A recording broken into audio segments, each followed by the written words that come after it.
நமஸ்காரம். உங்கள் அன்பிற்கு அபிமானத்துக்கு வித்யாபுத்திர விஆர் ராஜா குளத்தூர்ந்து பேசுகிறேன்.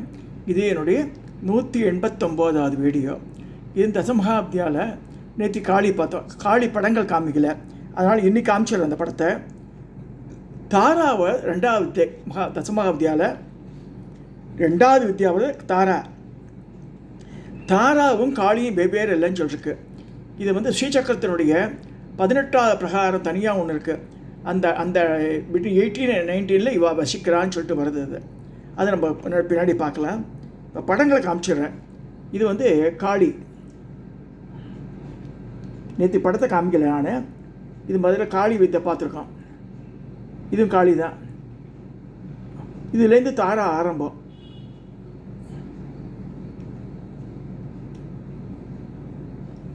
இது பாருங்கள், சீன தேசத்தில், பர்மா, தாய்லாந்து, இந்த இடத்துல புத்த மத வழிபாட்டில் தாரா இருக்கா. புத்தம், ஜெயினம் எல்லாத்தையுமே தாரா வந்துடுவோம். இந்த தாராதேவி நீல சரஸ்வதின்னு சொல்லப்படுறதுக்கு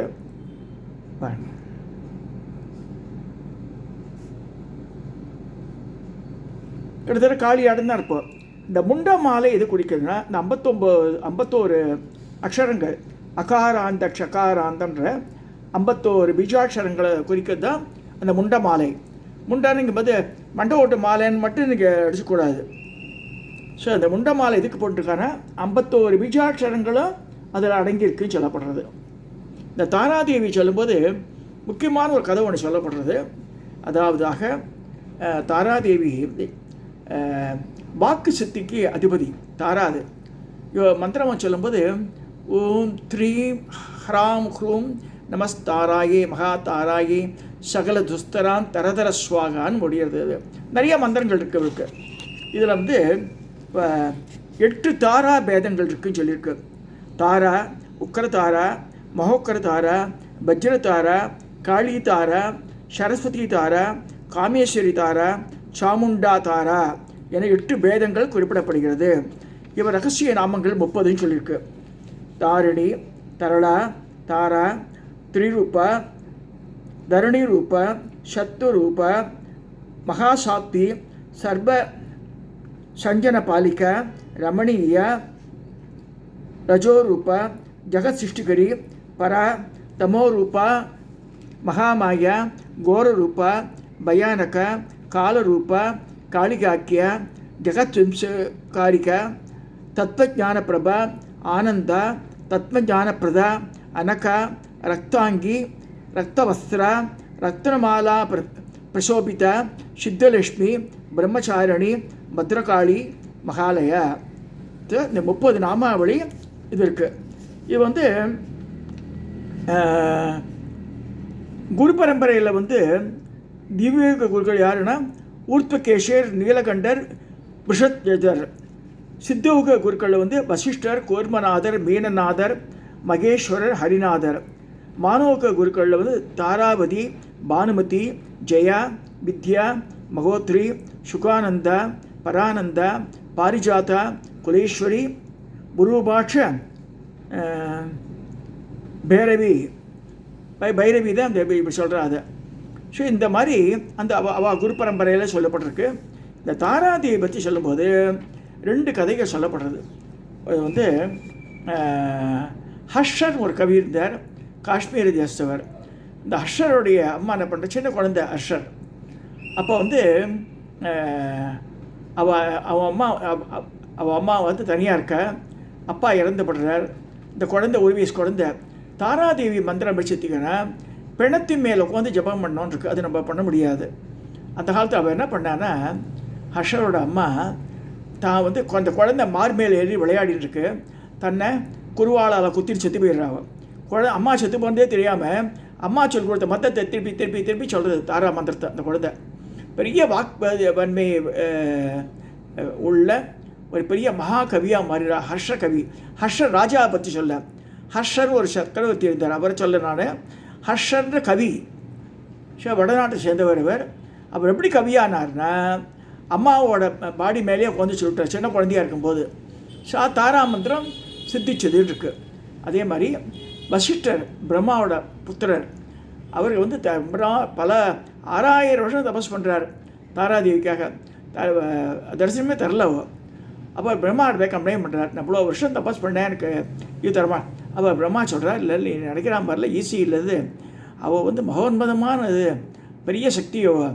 அது வந்து நீங்கள் நான் மந்திரத்தையே சபிச்சுடுறேன், தாராவையே சபிச்சுடுறேன்றார் சிஸ்டர். பிரம்மதேவர் நடக்கிறார், இங்கே இல்லை நீ செய்யணும், இந்த காலதேச வர்த்தமானம் இருக்கு, சீனா தேசத்தில் போய் கற்றுனுவான்றார். So Vasishtar all the way it travels from India, பாரத தேசத்தை சீனாவுக்கு போய், சீனாவில் போய் புத்த ஸ்வரூபியாக இருக்க புத்தர்கிட்ட போய், புத்தர் வந்து யாரோடைய இந்த 24 அவதாரம் மகாவிஷ்ணு அவதாரம் புத்தர் ஒன்று. ஸோ அவர்கிட்ட போய் தாராமந்திரம் கற்றுன்னு வந்தாலும் ஒரு கதை இருக்குது. அக்ஷோபியர்ன்றத ரிஷி, அவர் வந்து பாம்பு வடிவில் தாராதேவியோட தலையில் இருக்கார் மாதிரி சொல்லப்படுறது. அது ஆபரணமாகவே இருக்கார். அந்த அக்ஷோபியர்ன்ற மகரிஷி தாராதேவியினுடைய சிரசிலையோ இல்லைன்னா வந்து அவள் மாரில் போட்ட அடிகளங்களையும் அந்த அக்ஷோபிய மகரிஷி இருக்கார் சொல்லப்படுறது. இதெல்லாம் தாரையரை பற்றி ஒரு இது. தசம்கா வித்யாவில் இவள் வந்து 2வது வித்யா வரா.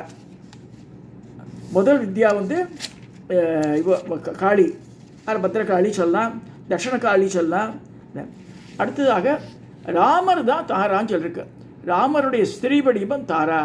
ஒரு சமயம் ராமணேஸ்வரம் வந்து கைலங்கிரியில் போய் தூக்குற, இது கைலங்கிரியை அசைச்சு தூக்குறான் இல்லையா, அப்போ பார்வதி வந்து டக்குன்னு பயந்து போய் கைலங்கிரியே நடக்கிறது இவன் தூக்கிறதுனால. அப்போ ஓடி போய் சிவனை ஆலிங்கனம் பண்ணிக்கிறார். அப்போ கோபம் வருது பார்வதிக்கு, இந்த மாதிரி ராமேஸ்வரம் பண்ணுறான், இன்றைக்கி சும்மா இருக்காள் என்றார். அப்போ சொல்கிறார், ஒரு பார்வதியே வந்து தன்னை அணைச்சதுனால சொல்கிறார், ஒரு புருஷனுக்கு என்ன சந்தோஷம்னா பெண்ணே வந்து ஆலிங்கனம் பண்ணிக்கிறதுக்கு, அப்போ அந்த சுகத்தை நான் அனுபவிக்கிறேன் பார்வதி சொல்கிறேன். அப்போ அவர் சொல்கிறார், நீ வந்து ராமரா பிறக்கணும். யார்? பார்வதி, நீ ராமரா போகிற, நான் வந்து சீத்தையாக பிறக்கிறேன்னு சொல்கிறார் அவர். ஸோ யூ கேன் என்ஜாய் அப்படின்னு. ஸோ அதனால தான் இந்த தாரா மந்திரத்தில் சொல்லும்போது இந்த ராம ராம ராமன்னு பின்னாடி கடைசியே முடிகிறதில்ல.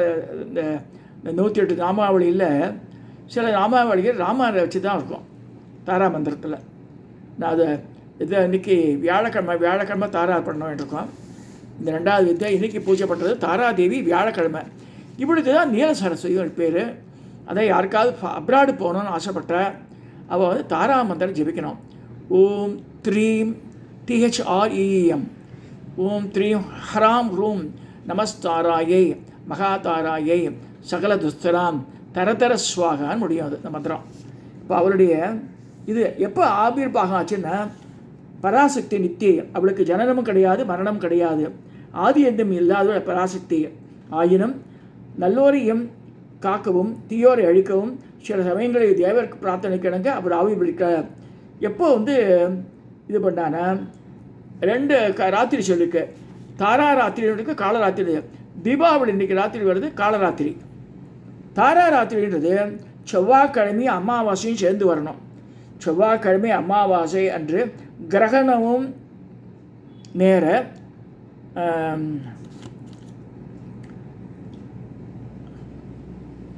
குல நட்சத்திரமும் சேர நேர்ந்தால் அந்த ராத்திரி தாரா ராத்திரி ஆகும்.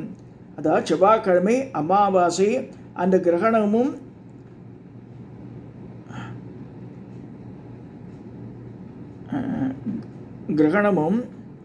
நேர குல நட்சத்திரமும் சேர நேர்ந்தால் அந்த ராத்திரி காலராத்திரி ஆகும். தாரா ராத்திரி ஆகும்.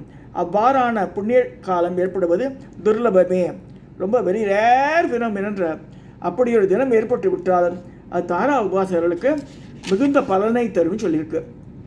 ஸோ தாராதேவியின் புருஷ ரூபந்தான் ராமர் சொல்லியிருக்கு. அடுத்தது இந்த தாராதேவியுடைய காயத்ரி பார்க்கலாம். தாரா காயத்ரின்னு சொல்கிறேன்.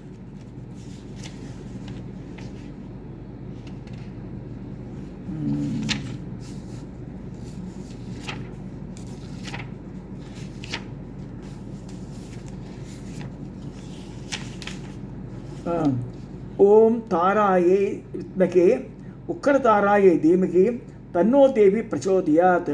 ஓம் தாராயை வித்மகே உக்கரதாராயை தீமகி தன்னோ தேவி பிரச்சோதயாத். ஓம் தாராயை வித்மகே உக்கரதாராயை தீமகி தன்னோ தேவி பிரச்சோதயாத். இவருடைய காயத்ரி சொல்லியிருக்கு. ஸோ இதில் இந்த பக்கத்துலேயும் இந்த இவர் சாந்தானந்த சுவாமிகள் போட்ட பக்கத்துலேயும் தாராதேவியனுடைய உருவம் காமிச்சிருக்கான். எப்படி பாருங்கள், பரமேஸ்வரன் மேலே நிற்கிறாவோ. இதிலெல்லாம் வந்து தாய்லாந்து இங்கெல்லாம் போனால் இந்த புத்த மதத்தில் இருக்கிற தாராதேவி ரொம்ப அழகான நல்ல ஒல்லியான பெண்மணியாக ரொம்ப அழகு நிறைந்தவளாக காமிச்சிருப்பா அதில். ஸோ புத்த மதத்திலையும் இருக்குது தாராதேவி ஒர்ஷிப்பு, ஜெயின மதத்துலேயும் இருக்குது, இந்து மதத்துலேயும் இருக்குது. இதை வந்து முதல்ல கண்டுபிடிச்சி இது ப்ராக்டிஸ் பண்ணவா யாருன்னா சைனீஸ் தான். அதனால தான் வசிஷ்டர் போய் அங்கே போய் கற்றுன்னு வந்தார் இருக்கு. ரிஷி வந்து அக்ஷோபியன்ற மகரிஷி, அதான் இந்த மதத்தை கண்டுபிடிச்சவர். இந்த தசமகாப்தியால் தாராதேவி 2வது வித்யா வர இவளுக்கு உகந்த நேரம் வந்து வியாழக்கிழமை தான் பூஜை பண்ணணும். அவளை குருவாரத்தில் தான் பண்ணணும் அவளுக்கு.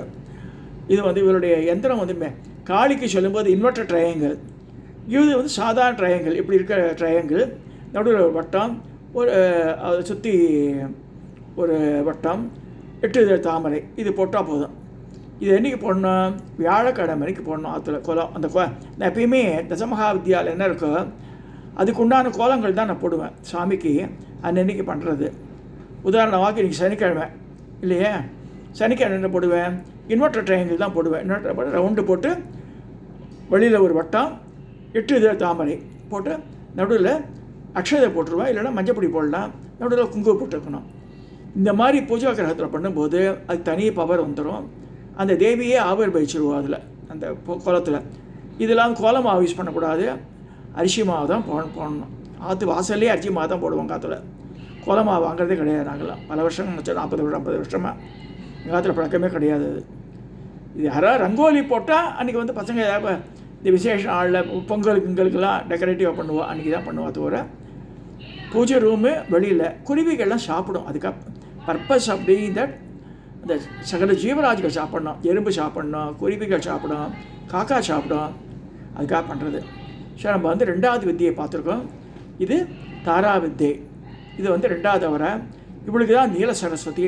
சென்னையில் தாராதேவி கோவில் எங்கே இருக்குன்னா இதில் இருக்குது, சோழிங்கநல்லூரில் பிரத்திங்கரா கோவிலில் நீல சரஸ்வதினு ஒரு சன்னதி இருக்குது.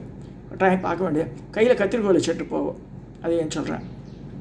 ஸோ நீல சரஸ்வதி தாராதேவி வேண்டி அந்த மந்திரத்தை சொன்னால் அவளுக்கு விசா பாஸ்போர்ட் இது எனிதிங் அப்ராடு போக வேண்டியது எல்லாத்தையுமே சம்சார கடலை கடத்துக்கு மட்டும் இல்லை, இந்த நம்ம சூழ்ந்திருக்க கடலெல்லாம் கடந்து வெளி தேசத்துக்கு போனோன்னா இவன் வந்து ஹெல்ப் பண்ணுறான்னு சொல்லியிருக்கு. இதை சொல்லி இந்த வீடியோ 189 வீடியோ நான் நிறைவு செய்கிறேன்.